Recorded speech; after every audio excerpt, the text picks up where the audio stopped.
welcome you to the fourth podcast of this week-long series of podcasts to celebrate World Hemophilia Week.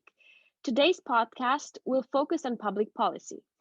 With me today is Flaminia Makia from Rare Disease International, or RDI, and Nastasia Kisialeva and Laura Savini, Public Policy Officers at the EHC. Welcome all, and with this, I give you the floor to Laura and Nastia. Thank you, Diana. Nastia, you and I are both in the public policy team, and you've been in this role for now just over a year. And granted, it's been a pretty exceptional year. When you first applied for the job and read public policy in the job description, what were your thoughts on the role and what it entailed? Well, I think that the role of a public policy officer means, first of all, bringing the voice of our community on the European stage, in order to be heard and to be taken into consideration by the decision makers. Public policy is also about representing the interests of our members at the various meetings, coalitions, and groups of stakeholders. We must also defend and promote the interests of our community, staying up to date with the latest legislative developments that might have an impact on the lives of our community members, and of course take positions on certain social and political events, this way reflecting the implications for the rare bleeding disorders community. So you're right. I mean, the role as public policy officers is really to represent and defend the interests of our members, to take part into the legislative process, and to keep up partnerships with other stakeholders that may be patient organizations, healthcare professionals, or other parties involved in the care of hemophilia. Could you give us an example of some advocacy and partnership work that was done in the past? Yes, certainly. So in the past, I think one of the most successful examples that we have of our work has been working with the European Directorate for the Quality of Medicines and Healthcare, also known as EDQM. And this has really been successful because EDQM developed a set of resolutions on hemophilia care, essentially. And then these resolutions were adopted by the Council of Europe. And maybe for those who are not so familiar with EDQM, could you please explain us what it is? Certainly. So it's a body, a part of the Council of Europe based in Strasbourg. And the primary role of EDQM is to set quality standards for medicines and their components. Thank you, Laura. And could you please also tell us a bit more about these important resolutions by EDQM that came about, and how did they come about? Sure. So the resolution is really the result of a consultative process led by the EDQM and the University of Munich in Germany. And they basically gather together experts in the field of hemophilia to develop sets of recommendations on how to improve hemophilia care in Europe. And these recommendations were adopted by health ministers of 21 countries, members of the Council of Europe. And why are they so significant? Because in that sense, they were adopted by health ministers, and so although it's not a legally binding document, the ministers, by adopting this resolution, they're signaling that they commit to support the recommendations on hemophilia care and to improve access to care and treatment for people with rare bleeding disorders in the countries. And also they're significant because it's a written document, and it's a tool that our members can use to go and advocate their own national health ministers and to demand implementation of these resolutions. So this is really one successful example that has provided us with a tangible outcome from our members, but often our advocacy work is much more intangible and it is much more long-term. And what we're trying to do is to strive to keep the conversation going, to raise awareness and to bring consensus among different stakeholders who are able to shape policies for the access of treatment and care for people with rare bleeding disorders. In the past, we did this through the roundtable of stakeholders. And when you first joined EHC, Nastya, one of your main tasks was to take over the organization of these events. So can you tell us a little bit more about the concept of the roundtable of stakeholders? Absolutely. Um, Actually, the roundtables were a very nice initiative to bring stakeholders together to address a specific topic for our community and to gather all these different perspectives. These perspectives included experts in healthcare, also patient representatives, industry representatives, also members of the European Parliament, so politicians. And so it was very insightful to see all these discussions going around a specific topic. And what were, in your views, the strengths and weaknesses of the roundtable? I believe that the roundtables helped us, first of all, in establishing a strong network of members of the European Parliaments who support our community and help us in amplifying the voice of the rare bleeding disorders community at the parliamentary level. However, these exchanges were a bit limited by their time frame, and also the follow-up was not really done by all the stakeholders that would have needed to take action. This is why the EHC has recently decided, among various reasons, of moving the advocacy to another dimension and to create a think tank to allow time and space for proper co-creation. Mm-hmm. And this will ensure continuity in the advocacy efforts. Actually, you will very soon hear more about the EHC think tank in tomorrow's podcast. Laura, at the beginning of our discussion, you mentioned that we are meant to advocate for the interest of our members with EU institutions. And this is to primarily ensure that European policy and legislation supports the needs of our members. And to do so, I think the most straightforward way is by taking part in the official legislative consultations. Can you tell us a bit more about this process? Yes, absolutely, Nastya. So you're right. One of the most straightforward ways and official ways for us to try to advocate for our members is by taking part into the consultative process for the revision of legislation and policies at European level. So just to give you a little more details about this, so the European Union has various laws that are implemented in each member state. And these laws are regularly assessed to see if they're still fit for purpose and if they still meet their original objectives. If a legislation no longer meets the original objectives it had when it was created, then the European Commission usually will launch a revision process by drafting various reports on the legislation, how it's implemented, and other issues that are arising and are not covered by this legislation. And through this process, stakeholders such as ourselves, such as patient organization, can provide official feedback about either a situation, or if a proposed legislative text is drafted, we can provide feedback on the text. So we can give our feedback both with the Commission for official consultation and also in Parliament when parliamentarians discuss further the legislation. It is also always possible to approach parliamentarians and to propose amendments to a legislation, for example. So this is one of the things that we do. And is there a way for our members to stay on top of all these updates and news taking place at the European level? Yes, of course. So there's always many dossiers that are being worked on at European level.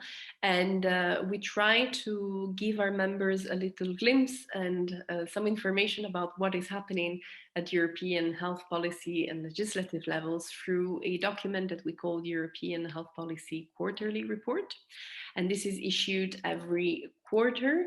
It's sent directly to our members and really covers information about policy developments, legislative developments, but also decisions made by executive agencies like European medicines agencies or the EDQM, or any other initiatives that we think may be interesting for our members to know about, or at least to see where the direction of European policy and legislation is going to. Just to remind our members that actually the latest issue of the quarterly report has just been released. So if you are interested to read it, just get in touch with us at the HC office. Another crucial part of the advocacy work we do is to create partnerships and relationship with stakeholders working in the same area as we do. And needless to say that DHC is not an isolated entity, and it's actually very important to ensure that we unite and that we share our messages with partners to achieve common objectives. And one such example of partnership to mention is the European Association for the Study of the Liver, EASL, which we joined last year. Actually, liver health is an important topic for our community, and being a member of EASL gives us the opportunity to receive answers on some specific questions that we might have, for example, on hepatitis C.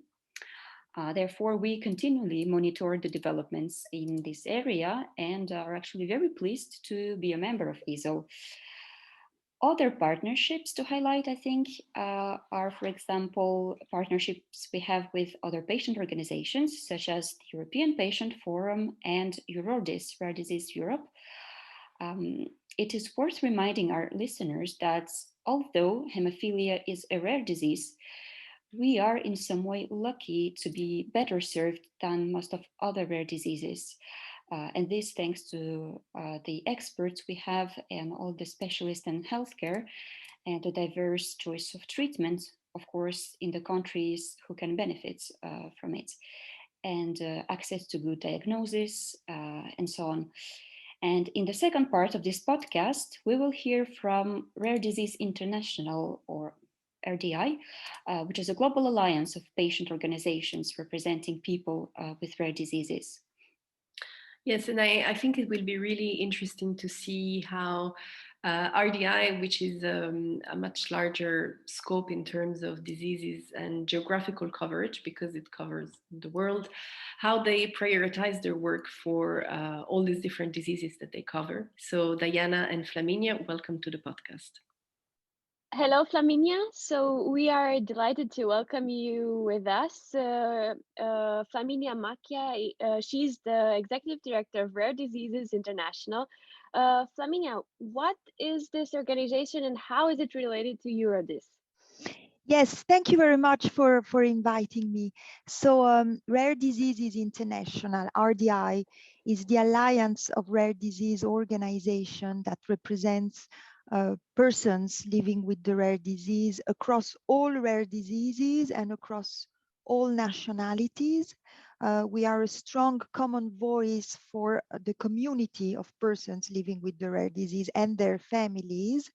And our vision is really a world where persons living with the rare disease and their families experience a better life through better recognition and greater support around the world.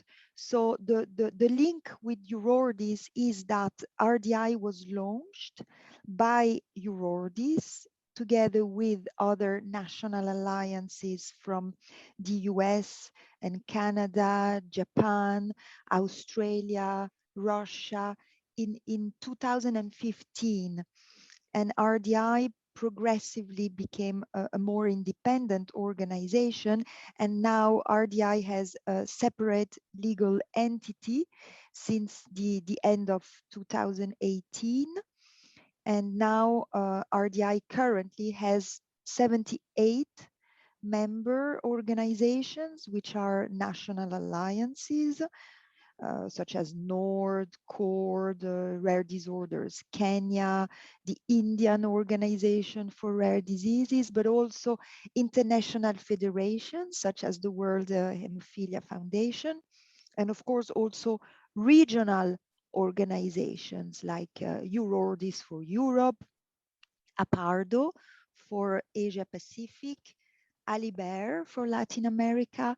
Well, this is what RDI is about. And really, just if I can add, the key element of RDI is really to advocate for rare diseases as an international policy priority. Thank you so much. This sounds amazing. Can you tell us a little more about the work you are doing towards achieving a United Nations resolution on rare diseases? Are you working together with the NGO Committee for Rare Diseases? Oh, yes, very much so. So thank you for the question. So together with the NGO Committee for Rare Diseases and EURORDIS and RDI, of course, all together, we have launched a global campaign towards the adoption of a UN General Assembly resolution on addressing the challenges of persons living with the rare disease and their families. So, of course, a UN General Assembly resolution would provide a very high level political recognition of rare diseases as a policy priority at international level. It would give greater visibility and the potential to push for policy actions at international and national level. So what we have done is that we have led the elaboration of a draft text. So what a UN resolution in an ideal world would look like from the civil society perspective. So we have this draft that highlights common challenges faced by persons living with the rare disease and their families around the world. And we call on the UN member states and the UN system to recognize and adopt measures to address the needs of our community. Just maybe in a couple of words, this resolution has 5 key asks. The first key ask is around human rights and inclusion, because we are really trying to position the challenges of living with the rare disease as a human rights issue, because of course there is the health component, but actually the impact of living with the rare disease covers the whole 360 degrees of a human life, right? So we are positioning rare diseases as a human rights concern to be addressed at international level. So the first key ask is around human rights and inclusion. The second key ask is about appropriate care. The third one is about calling the UN member states to take national measures to leave no one behind. So really the link between the international and the national. The fourth key ask is about promoting rare diseases within the UN system, so within all the agencies and the different programs. And the fifth key ask is to have a regular updated report to monitor the situation of persons living with the rare disease around the world. And this, we're doing it all together with the NGO committee and EURORDIS and RDI and our members. Thank you, Flaminia. The work that you all do is very important to us. And as we all know, one important part of advocacy is also working with pharmaceutical companies who are developing and distributing these therapies. Within the RDI, is there a global alliance? There is a global alliance of companies. How does Yes. the RDI work with them? What are you trying to achieve by including them in your work? Yes, so the RDI Alliance of Companies for Patient-Centered Action, this is the official name of the Alliance of Company. So it's a platform for companies to support the rare disease cause internationally, and also improve the mutual understanding on key topics of interest for the whole global rare disease community. And we need to acknowledge that pharmaceutical companies are part of this rare disease community. They do have their part to play, right? So through the alliance of companies, companies do commit to an educational relationship with the global community of persons living with the rare disease that RDI represents. So really the alliance aims to provide a platform for discussion in a non-competitive and non-commercial setting that enables the rare disease patient community also to structure and lead the collaboration with the private sector on issues that are of relevance for our members. So we talk about topics that are part of our work program. So of course, we have different initiatives such as the state-of-the-art resource that we are trying to build, the global network of expertise for rare diseases. So we try to have a discussion where we can hear also the private sector's perspective. Thank you for the complete answer. Our last question is related to the research for unmet needs. So with regard to research for unmet need, are there any specific initiatives you are working on towards developing novel diagnostics or treatments for rare diseases? Yes, so of course we are not a research organization, right? But we support the development of diagnostics and treatments for rare diseases through the participation of RDI representatives in several international collaborations. So I guess you all know the International Rare Disease Research Consortium, which is an international multi-stakeholder collaboration to advance research on rare diseases worldwide. So we have several representatives very much included in the work, such as our chair, Duran von Rieger, and other members. So there is a patient constituent committee, patient advocates constituent committee at IRDIR, where 13 of the 15 members are also RDI members. So we work within the International Rare Disease Research Consortium. Then we also participate to the Global Commission to End the Diagnostic Odyssey for Children, which is also a multidisciplinary group of experts that are committed to shorten the time for accurate diagnosis. We also work with the WHO. So RDI has a memorandum of understanding with the WHO, and we are developing a concept model of what a WHO collaborative global network for rare diseases may look like, and how it can connect centers of care around the world to improve the pathway to diagnosis and care for all persons living with the rare disease worldwide.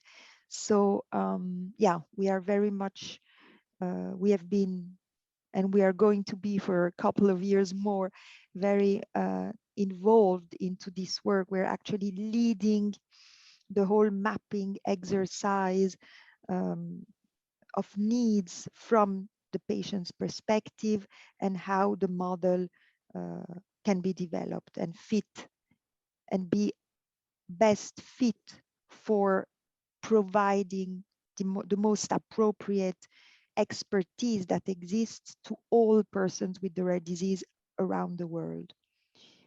So yeah, these are the main initiatives in which we are involved that are linked to the development of appropriate therapies. Thank you very much, Flaminia, for all the answers. Thank you. Thank you, Diana and Flaminia, for this interview. It was very interesting to hear how a much bigger organization in terms of geographical coverage and membership carries their advocacy efforts.